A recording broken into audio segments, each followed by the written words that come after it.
Saya menyapa kita semua. Selamat malam, Shalom Alehem. Puji Tuhan, saya bersuka cita melihat sidang jemaat Tuhan, terutama anak muda yang tetap boleh setia melayani Tuhan. Dan saya tadi di sana teringat bagaimana Samuel dari kecilnya sudah diberikan jubah sesuai dengan ukurannya. Itu adalah jubah pelayanan. Dari masa kecil saudara telah dilatih di tempat ini untuk melayani, dan sampai masa dewasa itu yang kita harapkan, sampai masa tua kita tetap mengiring Tuhan, melayani Tuhan.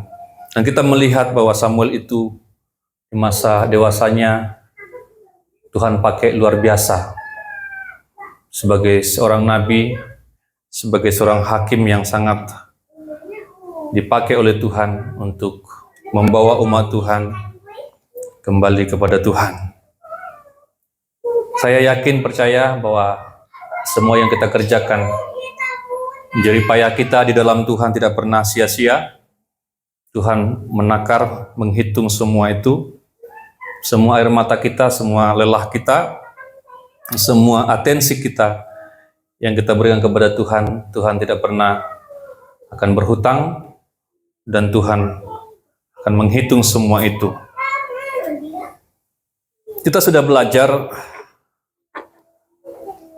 bahwa kasih Allah itu adalah kasih Allah yang kekal.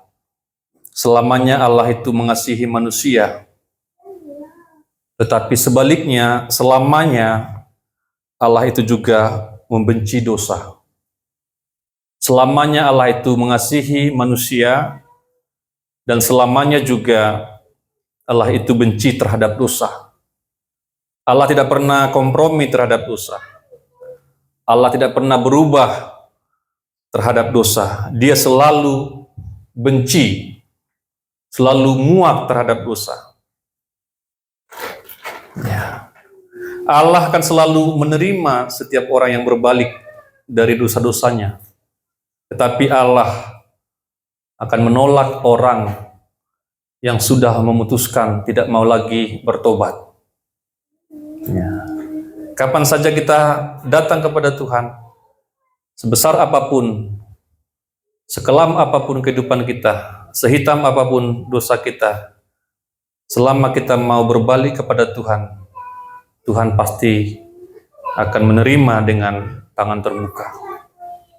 Tangannya selalu menanti, terulur bagi setiap umat manusia.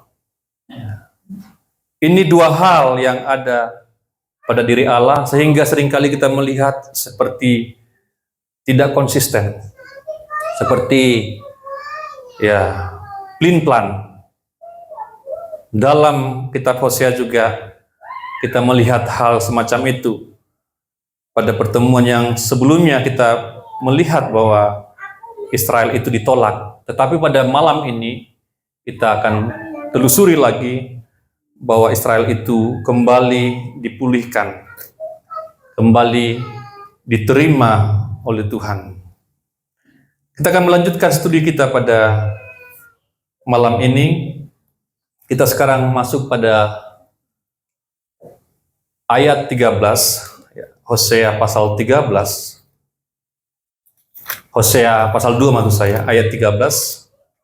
Hosea pasal 2, ayat 13 sampai ayat yang ke-22, kita akan baca secara responsoria. Saya bacakan ayat yang ganjil, Bapak Ibu bacakan ayat yang genap. Yang sudah ketemu katakan amin. Sebab itu sesungguhnya aku akan membujuk dia dan membawa dia ke padang gurun, lalu berbicara memikat hatinya. Aku akan memberikan kepadanya kegunaannya dari sana, dan membuat lembah Akor menjadi pintu harapan. Maka dia akan berlari lagi di sana seperti pada masa mudanya, seperti pada waktu dia merangkak keluar dari tanah Mesir. Pada hari itu demikianlah firman Tuhan, engkau akan memanggil aku suamiku, dan tidak lagi memanggil aku Baalku. Kalau aku menjauhkan nama pada hal dari mulutmu, maka nama Aku akan mengikat perjanjian bagimu pada waktu itu dengan binatang-binatang liar, dengan burung-burung di udara, dan binatang-binatang melata di muka bumi.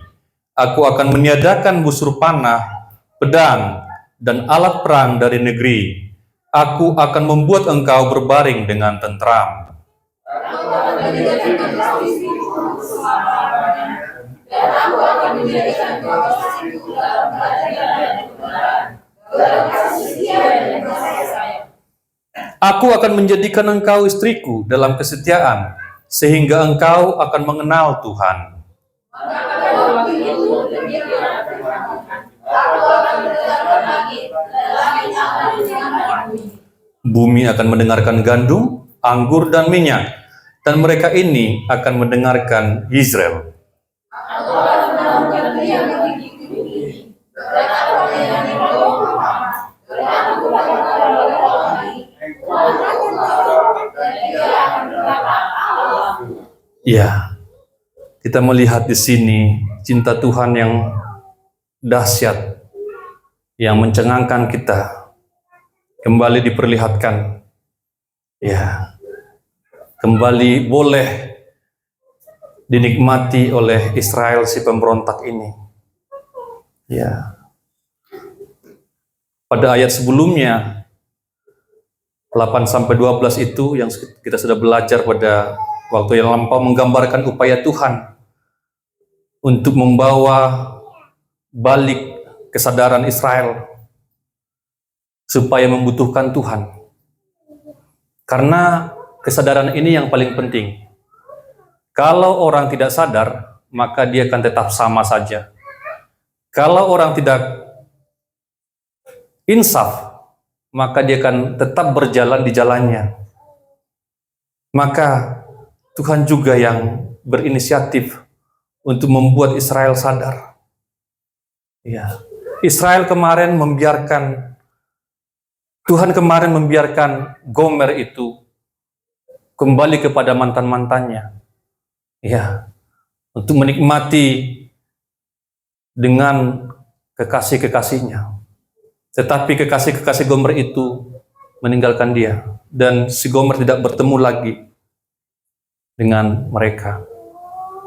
Dan di situ pun Tuhan tetap menanti supaya Gomer yang merupakan gambaran umat Israel sadar dan berbalik kepada Tuhan. Dan mereka sadar bahwa bersama dengan Tuhan lebih berbahagia. Ya. Saya mencatat, Bapak Ibu Saudara, ada level kesadaran manusia. Pertama, kesadaran proaktif. Ini kesadaran yang timbul dari dalam dirinya, tanpa harus disadarkan oleh yang lain, langsung ada dalam dirinya. Karena manusia Tuhan ciptakan sebagai gambar Allah. Jadi sebenarnya manusia itu bisa sadar dengan sendirinya. Secara personal. Bukan karena faktor-faktor dari luar. Bukan karena dorongan-dorongan dari luar. Kesadaran itu timbul dari dalam dirinya. Ia berinisiatif melakukan sesuatu tanpa disuruh.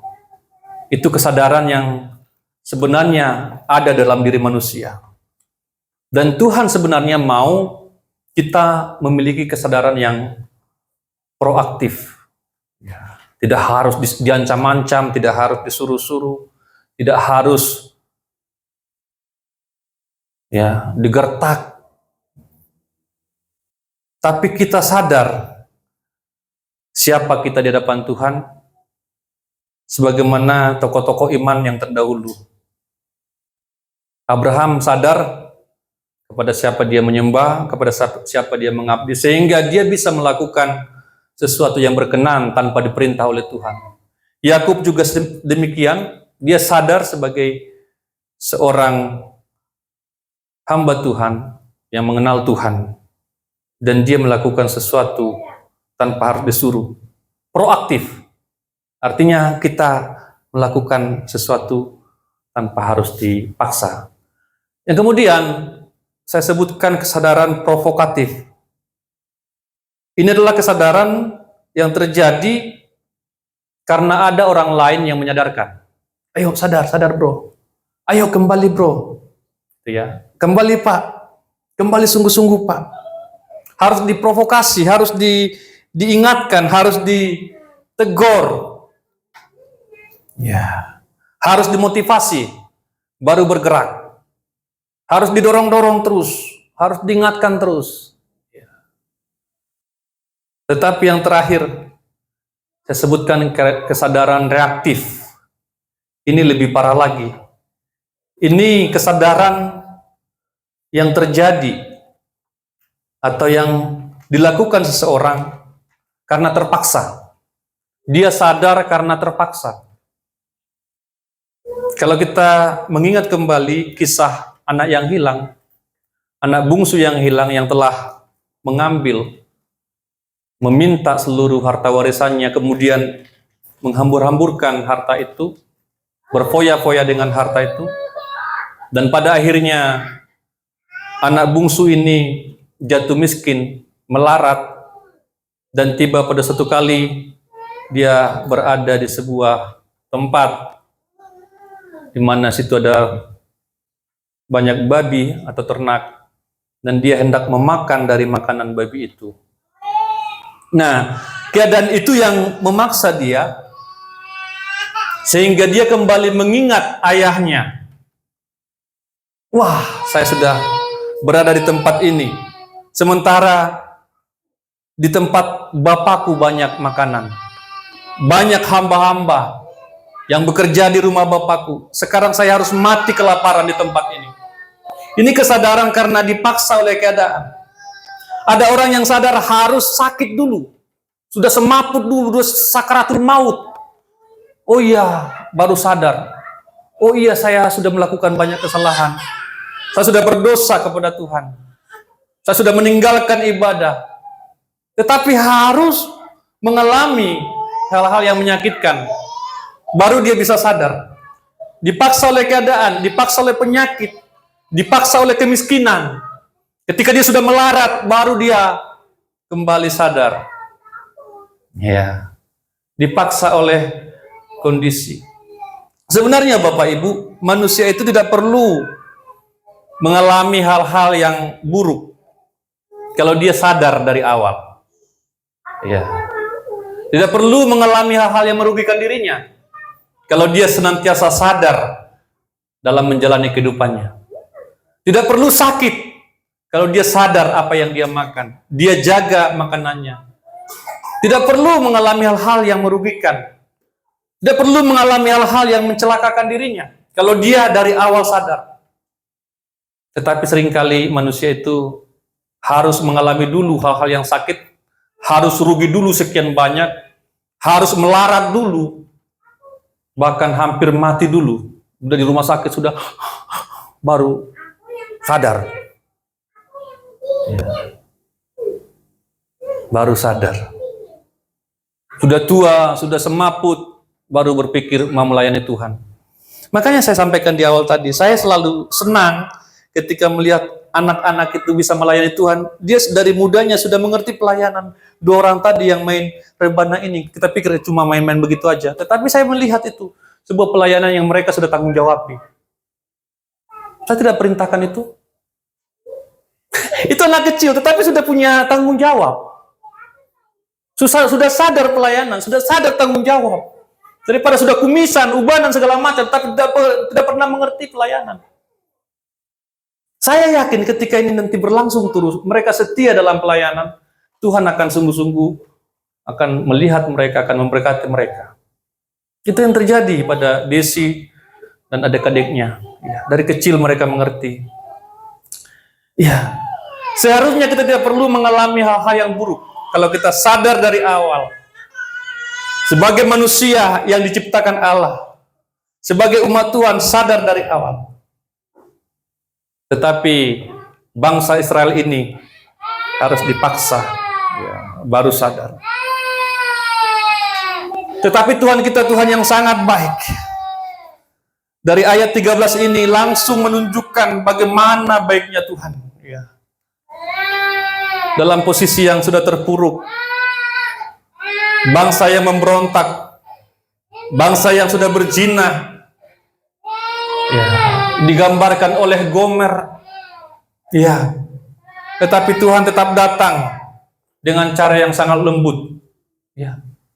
Tuhan katakan, aku akan membujuk dia. Membujuk ini bukan memaksa, ya.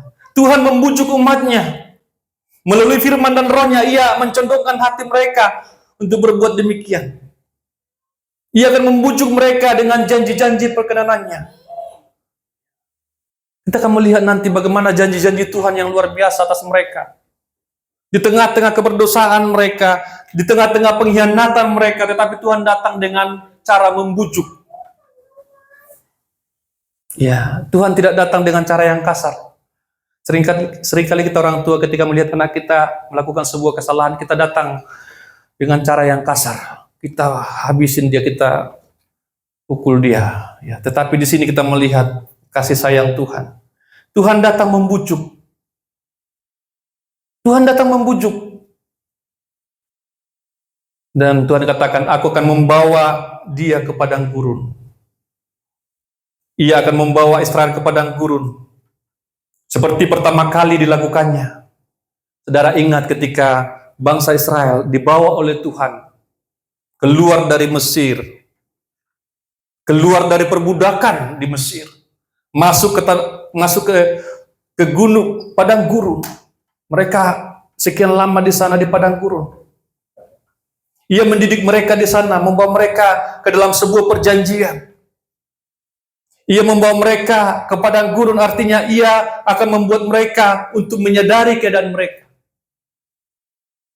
Supaya mereka menyadari keadaan mereka waktu di Mesir. Bahwa segala waktu mereka, segala tenaga mereka, semua pikiran mereka terfokus hanya untuk Mesir. Hanya untuk Firaun. Mereka tidak sempat lagi memikirkan masa depannya. Seluruhnya digarong oleh Mesir, oleh Firaun. Untuk membangun kota-kota di Mesir. Tetapi dengan tangan yang kuat Tuhan menebus mereka dari Mesir, membawa mereka dari cengkraman Firaun. Itu yang Tuhan lakukan, Bapak Ibu. Ketika kita beribadah semacam ini, Tuhan sedang merebut kita dari semua kesibukan dunia ini, sehingga kita semacam berduaan dengan Tuhan. Ya, seperti berduaan dengan Tuhan, kita mendapat ketenangan. Kita datang kepada Tuhan, kita mendapat ketenangan. Kita mendapat kedamaian. Amin, Bapak Ibu.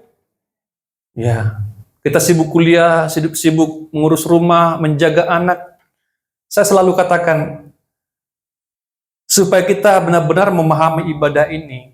Ibadah ini adalah sebuah rest bagi kita, sebuah perhentian bagi kita. Seharusnya sepulangnya dari sini kita di-charger kembali. Ya, ada sukacita untuk kita bawa kembali ke rumah, untuk kembali melakukan aktivitas kita besok. Seharusnya demikian. Ya, jangan sampai ibadah menjadi beban. Oh, kok ibadah lagi? Jangan sampai, Bapak Ibu. Amin. Ya, aku udah capek sekali. Iya, capek sekali. Tetapi kalau kita menanggapi dengan benar, ibadah itu memberikan kelegaan bagi kita. Secara spiritual. Membawa sukacita, membawa ketenangan, karena itu yang Tuhan katakan. Aku akan menenangkan hatinya.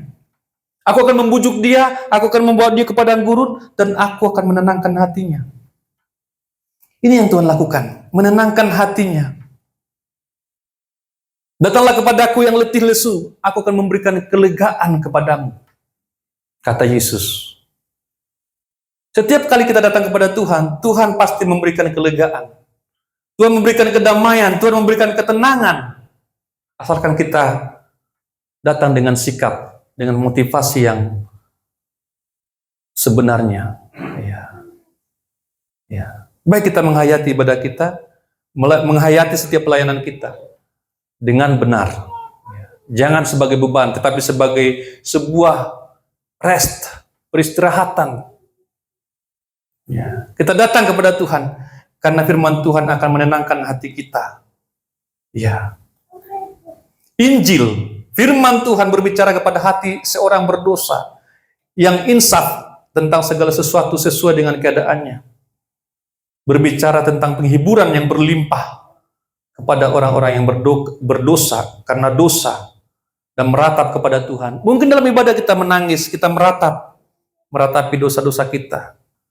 Ya, menyampaikan pengakuan-pengakuan kepada Tuhan. Tetapi kita akan kembali, kita akan pulang dengan hati yang lega. Ya. Hati yang lega, hati yang tenang, hati yang damai. Ya. Hati yang damai. Karena dunia ini membuat kita galau. Dunia ini membuat kita cemas. Dunia ini merenggut seluruh perhatian kita, sehingga pada saat ini banyak orang yang stres. Ya. Ada teman saya dosen, beberapa kali ke rumah sakit, dan ternyata dokter katakan, Bapak cemas. Bapak terlalu banyak gelisah. Ya, memang beliau baru kehilangan istri yang tentu dia cintai, dia sayangi. Kemudian semua harus berubah. Yang tadinya dikerjakan oleh istri, sekarang dia kerjakan sendiri semua. Masih memiliki anak, ya, masih sekolah, sehingga itu memukul dia. Ya. Dokter katakan, Bapak cemas, terlalu banyak memikirkan. Anak muda katakan overthinking. Ya. Tetapi kita yang percaya kepada Tuhan, kita hanya memikirkan yang perlu kita pikirkan. Kita punya Tuhan yang melampaui semua pengalaman kita, melampaui semua usaha kita, melampaui semua pikiran kita, melampaui semua doa-doa kita. Ya, kita percayakan hidup kita kepada Dia, maka ada ketenangan. Dan saya ambil sebuah kutipan di sini. Having brought Israel into the wilderness, where she could listen attentively, the Lord would speak kindly to her. Literally, He would speak to her heart. The wilderness would be the place where God would speak romantically. Ya, romantic ya, ada romantic. To Israel heart. This would be like a honeymoon celebration. Wah, ini luar biasa ya. Jadi di padang gurun itu, ya, sebenarnya bangsa Israel itu sedang berduaan dengan Tuhan. Itu di mata Tuhan ya. Itu di mata Tuhan. Di padang gurun itu sedang berduaan dengan Tuhan. Karena Tuhan begitu dekat kepada mereka. Karena Tuhan begitu hadir di tengah-tengah mereka selama mereka di padang gurun. Jadi itu merupakan honeymoon. Perayaan honeymoon. Ya, bulan madu bersama dengan Tuhan.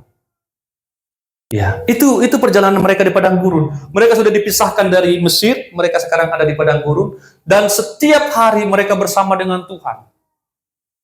Mereka dituntun langsung oleh Tuhan.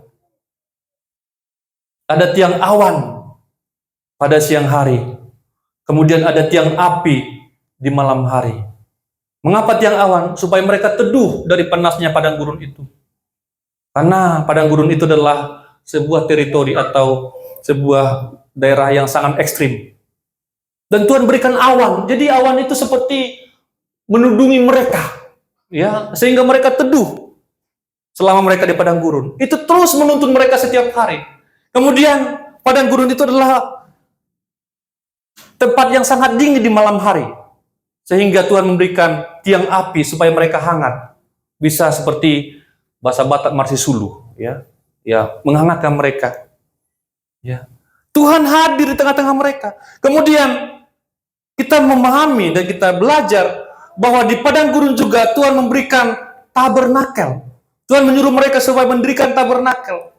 Buatlah kemah suci, dirikanlah kemah suci bagiku supaya aku berdiam di tengah-tengah kamu. Itu semua terjadi di padang gurun, Bapak Ibu. Kemudian Tuhan memberikan Taurat juga di padang gurun. Sebagai sebuah konstitusi bagi mereka. Tidak ada satu bangsa pun di dunia ini yang konstitusinya langsung dari Tuhan. Hanya bangsa Israel, hanya umat Tuhan, langsung dari Tuhan. Hukum Taurat diberikan oleh Tuhan sebagai rule bagi mereka. Ya, di sana ada pengorbanan. Mereka melakukan korban-korban. Di sana ada keimamatan, di sana ada pertemuan kemah suci. Di situ semua Tuhan berikan, Tuhan limpahkan bagi mereka. Sehingga mereka menjadi bangsa yang berbeda dari bangsa sekitar.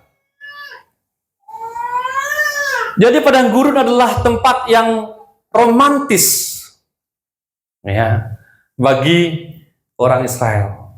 Kan di padang gurun hanya ada Israel dengan Tuhan. Kita juga tahu bahwa di padang gurun selama mereka 40 tahun di padang gurun, Mereka langsung dipelihara oleh Tuhan. Ada mana dari sorga tiap hari turun mana. Bayangkan. Mereka tidak menabur, mereka tidak menanam, mereka tidak bercocok tanam di padang gurun, tetapi tiap hari mereka dipelihara oleh Tuhan. Itu luar biasanya. Ya. Andaikan mereka bisa menghayati itu dengan baik, ya, itu sesuatu yang sangat indah. Dan dikatakan kasut mereka pun tidak koyak. Itu jalan Bapak Ibu. Bayangkan ya, jalan 40 tahun, tapi sepatu mereka tidak rusak. Sepatu kita aja ya, apalagi sepatu-sepatu sekarang, baru 3 bulan udah sobek sana, sobek sini ya. Ini kasut mereka tidak rusak. Itu semua dipelihara oleh Tuhan. Amin. Itu perjalanan di padang gurun. Perjalanan yang romantis, ya, honeymoon celebration. Honeymoon celebration. Ya, sebuah selebrasi perayaan bulan madu. Seperti pasangan muda yang berbulan madu. Itu yang terjadi di padang gurun. Ya. Itu yang dimaksud oleh Tuhan. Mengapa mereka Tuhan bawa ke padang gurun? Sebelum mereka nanti tiba di tanah Kanaan. Ini yang diingatkan oleh Tuhan. Ya. Berikutnya, Tuhan juga janjikan kebun anggur, ya. Coba Desi bacakan. Aku akan memberikan kepadanya kebun anggurnya dari sana. Iya. Dan membuat lembah Akor menjadi pintu pengharapan. Maka dia akan merelakan diri di sana seperti pada masa mudanya, seperti pada waktu dia berangkat keluar dari tanah Mesir. Iya. Ini yang dijanjikan oleh Tuhan. Kebun anggur adalah perlambang untuk semua hasil pertanian bangsa Israel. Tuhan juga menjanjikan pertanian yang baik kepada bangsa Israel. Ini pemulihan dari Tuhan. Israel sekarang sedang dipulihkan oleh Tuhan. Dan kemudian dikatakan di sana, lembah Akor menjadi pintu pengharapan. Lembah Akor menjadi pintu pengharapan. Saudara yang suka baca Alkitab atau pernah mendengarkan, Akor ini ada sejarahnya. Ya. Akor berarti kesulitan, Akor berarti kesesakan, Akor berarti kesukaran, Akor berarti kesusahan, karena Akor adalah tempat di mana seorang Israel namanya Akan, ya, dia melakukan dosa, dia mengambil jarahan yang sudah dihususkan bagi Tuhan, dia mengambil karena dia melihat, oh ini bagus ini, ada emas, ada kain-kain dari sinear yang cukup bagus, dia ambil sebagian, dia simpan di rumahnya, di kamarnya, ya. Sehingga itu menyebabkan Israel mengalami kekalahan. Ketika bangsa Israel maju menghadapi Ai, kemudian Ai mengejar mereka dan mengalahkan mereka. Dan kemudian Yosua mencari tahu mengapa mereka bisa kalah. Dan ditemukanlah bahwa ternyata penyebabnya adalah Akan. Akan telah mencuri benda-benda yang telah dihususkan itu.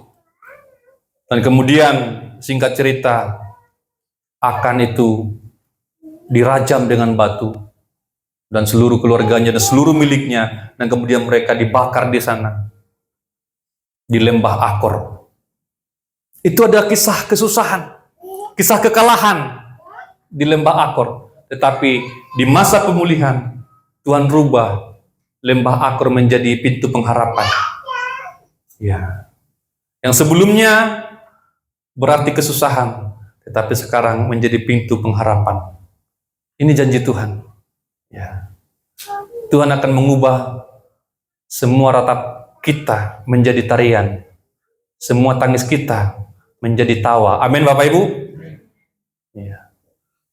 Saya senang dalam kitab Wahyu juga dikatakan Tuhan menampung air matamu dalam kirbatnya. Ya. Itu yang dilakukan oleh Tuhan. Maka saya katakan Tuhan tidak pernah berhutang. Tuhan selalu melihat apapun yang kita kerjakan bagi Dia, dan Dia akan sungguh-sungguh adil, ya, memperlakukan kita. Kemudian yang berikutnya ayat 15 dan 16. Coba Desi.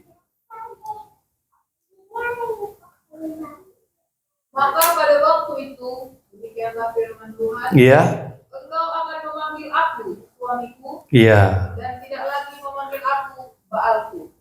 Lalu aku menjauhkan nama para Baal dari mulutku, maka nama mereka tidak lagi disebut. Iya, ini adalah respons, tanggapan dari Israel, tanggapan dari umat Tuhan. Setelah Tuhan melakukan segala perkara tadi, maka Israel akan membalas, akan menanggapi, dan Israel akan memanggil Tuhan sebagai suamiku, tidak lagi memanggil Tuhan sebagai Baalku.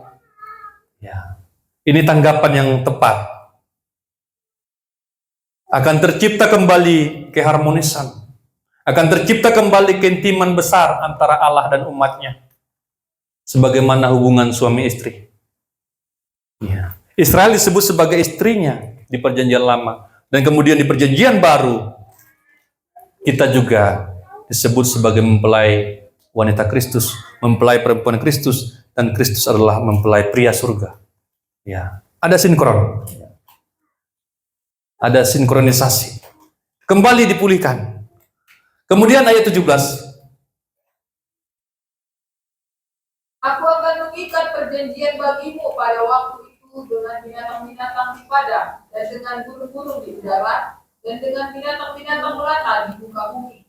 Aku akan meniadakan busur panah, pedang, dan alat perang dari negeri, dan akan membuat engkau berbaring dengan tenteram. Iya. Ada 3 janji yang digenapi.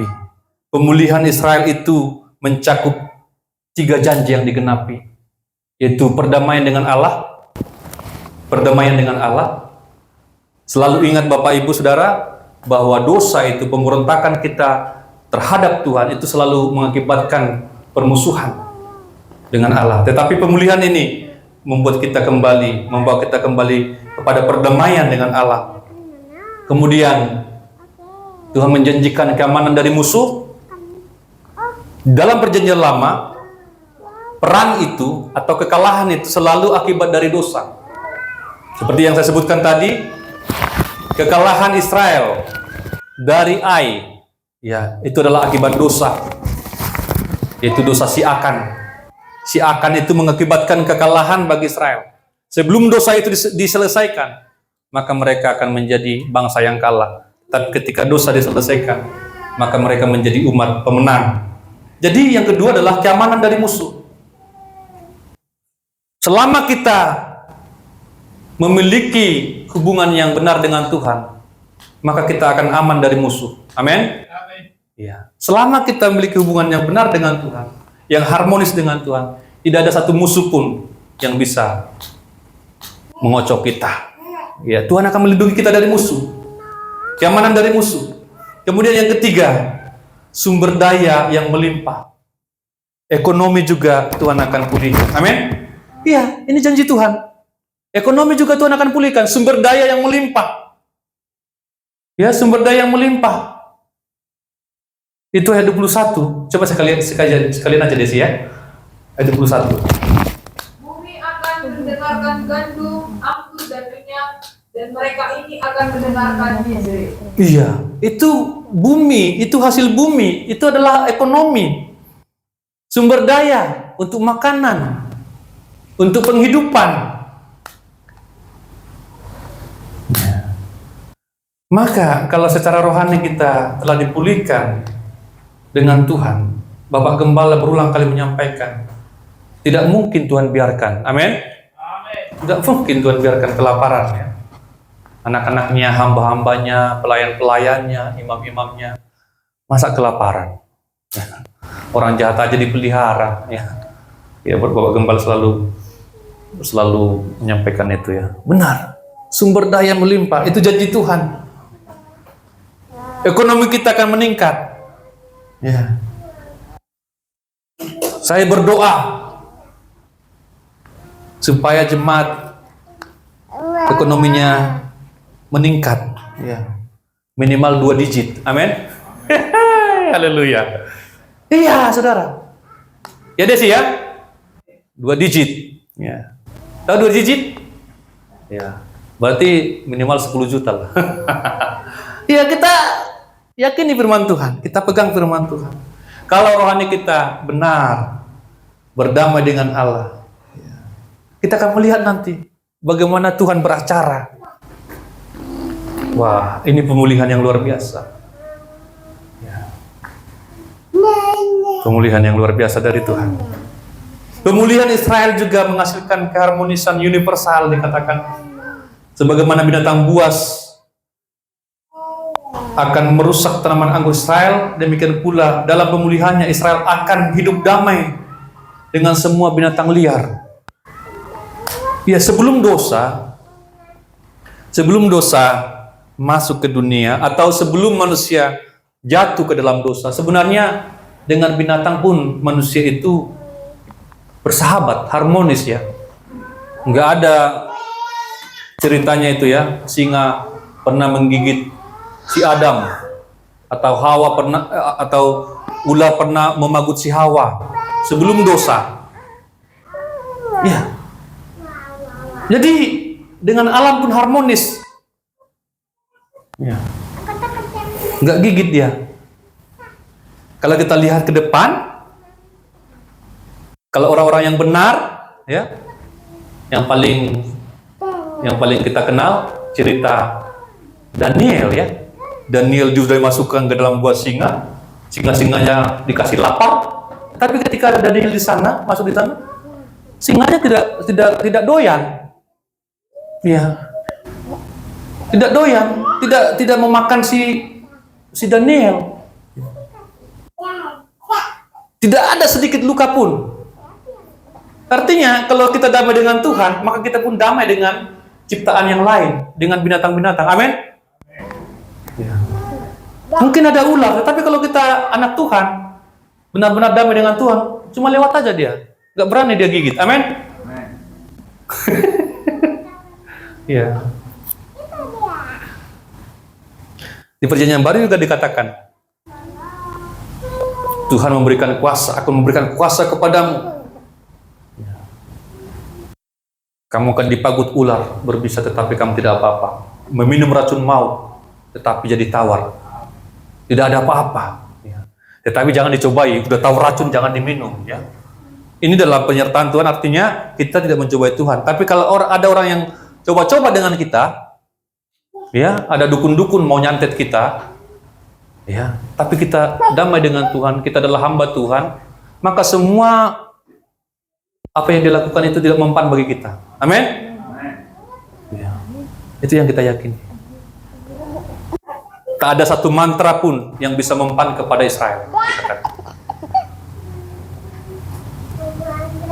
Ya, ini Tuhan jamin. Tuhan jamin harmonis dengan alam, harmonis dengan binatang liar, harmonis dengan binatang buas. Dan ini nanti yang akan terjadi dalam kerajaan 1000 tahun damai ya. Masih ada nanti ya. Kemarin Papa Ben nanya, bro, nanti di langit baru, bumi baru masih ada binatang nggak? Tiba-tiba nanya begitu ya. Saya jawab, saya nggak tahu kalau langit baru, bumi baru. Tetapi di dalam kerajaan 1000 tahun damai masih ada, dan kita akan damai dengan binatang-binatang buas itu. Jadi dikatakan di sana anak-anak kecil bermain-main dengan binatang buas, dengan singa, dengan harimau. Bayangkan ya, si Queen sama Galaxy main-main dengan harimau ya, pegang-pegang kumisnya. Tetapi si harimau tidak ngapa-ngapain dia. Itu keren ya. Tetapi jangan coba-coba sekarang. Ya, nanti. Ya, ini Tuhan lakukan itu, Tuhan nyatakan itu. Ayat berikutnya, 18-19. Aku akan menjadikan engkau istriku untuk selama-lamanya, dan aku akan menjadikan engkau istriku dalam keadilan dan kebenaran. Amin. Kasih setia dan kasih sayang. Iya. Aku akan menjadikan engkau istriku dalam kesetiaan, hingga engkau akan mengenal Tuhan. Iya, ini janji Tuhan. Engkau Israel adalah istriku untuk selama-lamanya. Ada dua hal yang saya ambil di sini. Istriku artinya Israel itu menjadi milik pribadi Tuhan. Kita ini adalah milik pribadi Tuhan. Mempelai Tuhan itu adalah milik pribadi Tuhan. Artinya tidak boleh diganggu-gugat oleh orang lain. Istri kita itu milik pribadi kita, istri saya itu milik pribadi saya, tidak boleh diganggu orang lain. Ya. Jadi ketika Tuhan memanggil kita istrinya, tidak ada yang boleh mengganggu kita. Karena kita adalah milik pribadi, Tuhan akan jaga. Milik pribadi. Milik pribadi. Dan istri itu adalah milik yang paling pribadi. Suami istri itu memiliki secara pribadi. Mungkin milik kita yang lain masih boleh kita pinjamkan, motor, mobil, rumah, apapun itu. Tetapi yang namanya milik pribadi itu tidak boleh dipinjamkan. Iya. Itu di dalam Tuhan, Bapak Ibu. Maka kita harus mengerti ini, karena di luar Tuhan sudah terjadi kekacauan luar biasa. Ingat Bapak Ibu, di luar Tuhan sudah terjadi kekacauan yang luar biasa. Orang bisa saling meminjamkan istri, saling meminjamkan suami. Kegilaan yang luar biasa. Supaya kita sungguh-sungguh hati-hati, waspada, jangan mengikuti dunia. Ya. Tetapi yang sesungguhnya milik pribadi itu adalah milik yang tidak bisa dipermainkan. Ya, milik yang tidak bisa diganggu gugat oleh yang lain. Itu relasi yang paling spesial, relasi yang paling intim. Ada banyak gambaran-gambaran bagaimana hubungan Allah dengan umatnya. Allah adalah gembala dan kita adalah domba-domba. Ya, itu hubungan juga. Allah adalah Tuhan dan kita hamba, itu gambaran hubungan. Allah adalah Yesus adalah pokok, kita caranya itu hubungan juga. Tetapi satu hubungan yang paling spesial, yang paling intim adalah Tuhan itu sebagai suami dan kita itu istrinya. Yesus Kristus sebagai mempelai pira surga dan kita mempelai wanitanya. Itu yang paling intim. Tidak ada yang melebihi itu.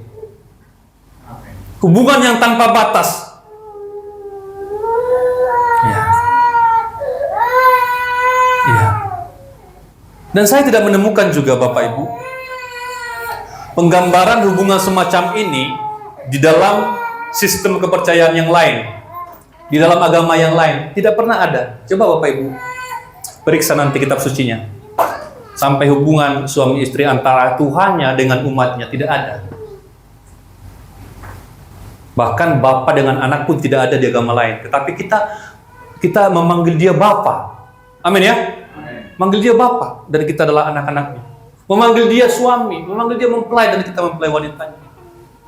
Dan saya tidak temukan itu tempat lain. Ini Tuhan kita luar biasa. Tuhan mau memiliki kita secara pribadi. Tuhan mau memiliki kita secara pribadi. Dan saya katakan tadi, ini adalah relasi yang intim. Bukan hanya sementara, tetapi dikatakan selama-lamanya. Relasi yang intim selama-lamanya. Relasi yang intim di dalam kekekalan. Relasi yang intim di dalam keabadian. Ya, ini janji pemulihan dari Tuhan. Ya, Israel akan memperoleh kehidupan di dunia yang akan datang, kehidupan yang kekal dan abadi. Ya, demikian juga kita akan bersama dengan kekasih jiwa kita, yang sampai hari ini, pada minggu kemarin sampai saya menangis ya di balai kolam. Ya, harusnya itu menjadi sebuah kerinduan kita yang terdalam, bertemu dengan kekasih jiwa kita itu Yesus Kristus Tuhan kita. Amin. Amin. Ya, karena tidak ada yang melebihi itu, tidak ada nilai yang melebihi itu, tidak ada yang lebih indah dari itu. Di dunia ini kita bertemu dengan kekasih kita, itu pun sudah indah ya. Kita lihatin dia terus. Ya. Kalau memang kita benar-benar mencintai, sebuah pertemuan dengan kekasih itu adalah sesuatu yang sangat indah. Kalau kita mencintai kekasih kita. Ya. Coba misalkan saya dengan istri saya ya, sebulan tidak ketemu, wah, pasti rindu. Ya, bukan main. Maka pertemuan itu akan menjadi pertemuan yang sangat indah. Kita sudah sekian lama memuji Tuhan, tetapi kita belum pernah melihat wajahnya. Tetapi Tuhan janjikan pada saatnya kita akan melihat Dia sebagaimana kita dilihat oleh Tuhan. Kita akan mengenal Dia sebagaimana kita dikenal. Itu dikatakan oleh Paulus. Jangan sampai ada hal di dunia ini yang melebihi kerinduan itu. Ya. Engkau adalah istriku dalam keadilan dan kebenaran. Ini juga, ya, ini janji Tuhan. Tuhan, ketika Tuhan memanggil kita istrinya atau mengambil kita sebagai istrinya, Dia akan melakukan keadilan itu. Dia akan memperlakukan kita dengan adil. Dia akan memperlakukan kita dengan benar.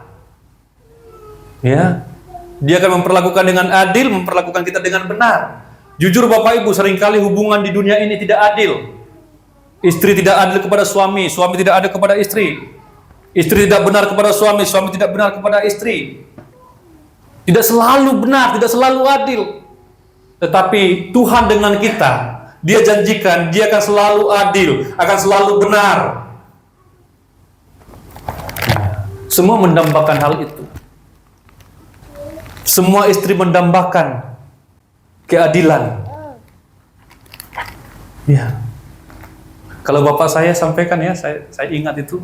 Saya nggak pernah loh minum teh obeng pun saya tidak pernah. Artinya minum teh obeng di luar gitu ya. Jadi kalau ada teh obeng dibawa ke rumah. Ah, betul itu kata beliau. Tetapi saya kayaknya tidak seperti itu. Kalau saya jalan dengan teman-teman saya, jumpa di warung atau di morning bakery atau di mana, kadang saya tidak bawa juga. Berarti saya tidak adil dalam waktu itu ya. Tetapi lain kali saya bawa juga, ya kan? Saya beli di tempat lain. Artinya kita ini sebagai pasangan di dunia ini tidak selalu benar dan tidak selalu adil. Tetapi Tuhan jamin bahwa Dia akan menjadi suami yang selalu adil, selalu benar. Itu dari pihak Tuhan Bapak Ibu. Dari pihak Tuhan, Tuhan akan selalu benar kepada kita. Tuhan akan selalu adil kepada kita. Ya. Engkau adalah istriku dalam keadilan dan kebenaran, kata Tuhan. Kata Tuhan. Apalagi kata Tuhan, janji Tuhan. Engkau adalah istriku dalam kasih setia dan kasih sayang. Amin. Ini dari Tuhan. Ini dari Tuhan Bapak Ibu. Ya. Tuhan jamin ya bahwa hubungan itu ya Dia akan jaga dalam kasih setia dan kasih sayang. Boleh adil, boleh benar, tetapi kalau nggak kasih, kalau nggak sayang, ya sama aja ya. Dinafkahi terus, tapi sebenarnya suami itu tidak sayang sama istrinya. Dilakukan semua kebenaran, ya, dinafkahi, diberikan rumah, berikan pakaian, ya, dilakukan dengan bertanggung jawab, tetapi suami itu tidak sayang. Apakah istri suka? Apakah istri senang dengan cara seperti itu? Ya, pasti istri pun merasakan. Ya, suami saya tidak sayang kepada saya. Suami saya tidak setia kepada saya. Itu manusia di dunia ini. Kadang juga kita sebagai suami sudah menyayangi istri kita, tetapi tetap juga istri tidak merasa. Ya.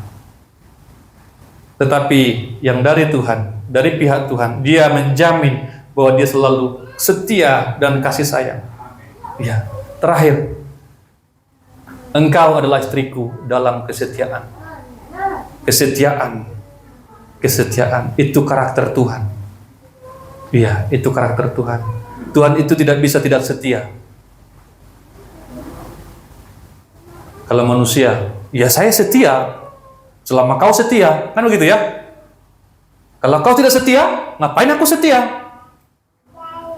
Itu manusia, itu normal, itu wajar, itu waras. Tetapi kita melihat si Gomer ini, sudah tidak setia, tetapi Hosea tetap setia.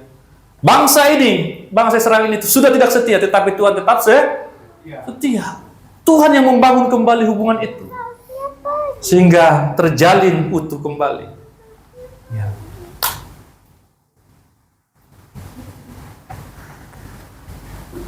Ini adalah janji-janji dari Tuhan yang tidak kita temukan dalam dunia ini.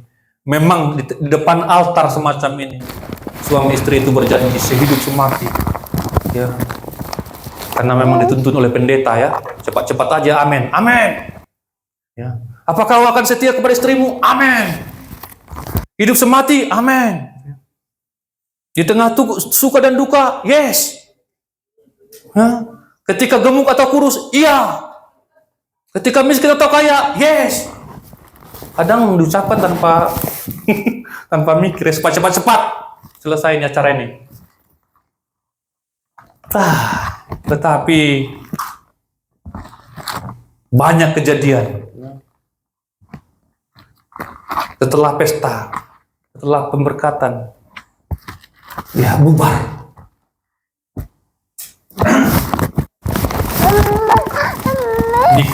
Pernikahannya itu memakan biaya MM-an ya. Tetapi baru seminggu sudah bubar. Makan 5M. Pestanya luar biasa. Orang bilang, "Oh, mantap. Top. Luar biasa makanannya, luar biasa pestanya. Oh, berkilau semua." Tang gitu ya. Tiba-tiba seminggu aja udah bubar. Udah gimana kemanusiaan? Udah selesai bubar.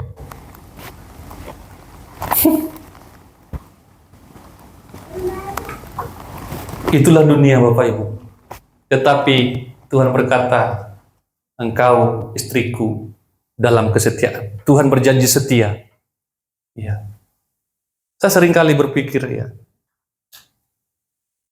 merenung, bahkan sampai sejauh ini juga bisa melayani. Kita bisa melayani semacam ini, kita bisa beribadah, masih karena kesetiaan Tuhan Bapak Ibu. Amin ya? Amin. Kalau kita ini banyak sekali sengkunitnya kan? Iya, tetapi karena Tuhan jaga terus. Dia setia terus. Dan dia memang berjanji seperti itu. Dan dia punya karakter seperti itu. Dalam kesetiaan. Ya. 20-22 kita akhiri di sini.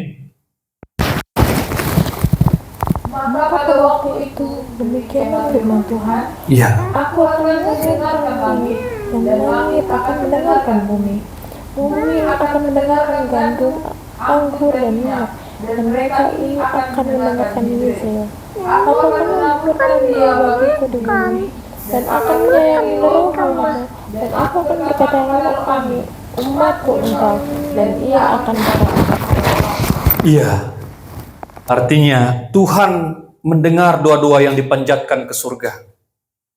Langit akan menurunkan hujan ke bumi.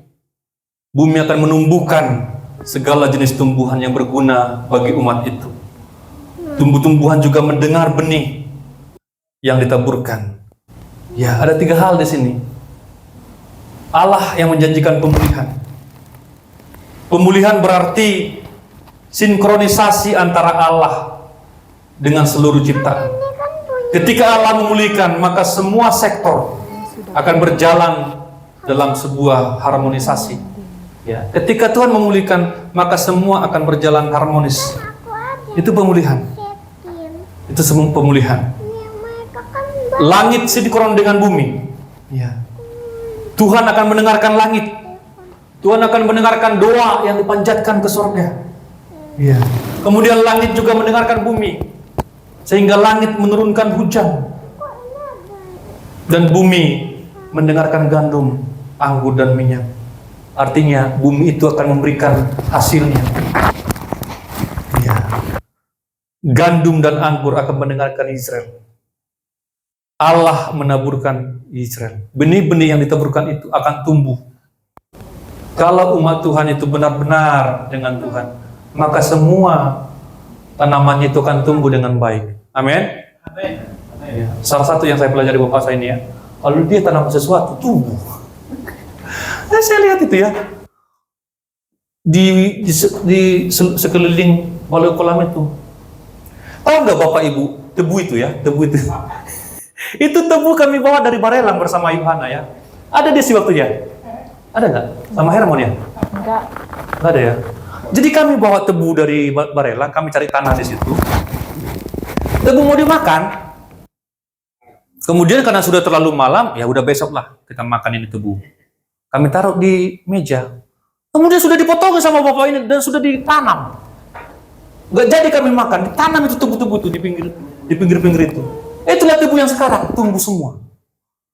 Jadi bukan tebu tapang itu tebu untuk dimakan. Tumbuh semua Bapak Ibu ya. Ditanam rimbang tumbuh, ditanam apokat tumbuh. Itulah tangan-tangan hamba Tuhan ya yang sudah diurapi Tuhan. Amin ya. Coba kamu Esther ya, tanam sesuatu itu belum tentu tumbuh ya. Saya lihat di batu-batu pun ditanam tumbuh ya. Mangga ditanam tumbuh.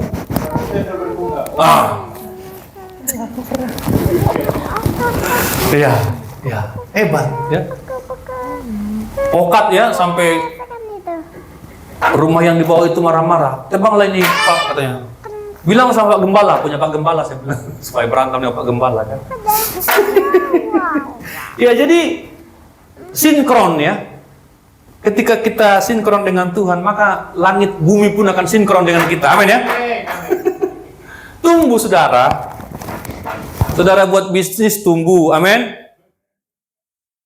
Saudara buat apa? Tumbuh. Buka warung tumbuh ya. Kemudian ketiga, Allah sinkron dengan manusia. Israel sebagai umat Allah dan Allah menjadi Tuhan bagi Israel. Ya. Ini tadi yang sudah kita dengarkan dibacakan oleh Desi ya. Jadi semua sinkron itu udah artinya pemulihan. Ya. Ini yang kita rindukan, pemulihan. Harus semua sinkron ya. Amang boru dengan tulang sinkron, amin. Ya, abang adik sinkron semua. Itu yang kita rindukan kan? Sinkron semua, ya. Harmonis semua. Dia bisa ke sini, saya bisa ke sana tanpa beban. Ya, tanpa sebuah pemikiran-pemikiran, ya. Itu semua yang kita rindukan Bapak Ibu. Kalau sama-sama dalam Tuhan, maka semua nanti akan Tuhan buat sinkron. Amin. Saling mengunjungi, saling memberkati, saling mentraktir. Amin saudara ya. Kalau sudah 2 digit ya Des ya. Ya sinkron semua. Ya, itu pemulihan dari Tuhan. Kita tutup di sini. Ya. Kita tutup di sini. 1, 2, 3. Restorasi yang Allah janjikan akan menyelaraskan ciptaan dengan Sang Pencipta.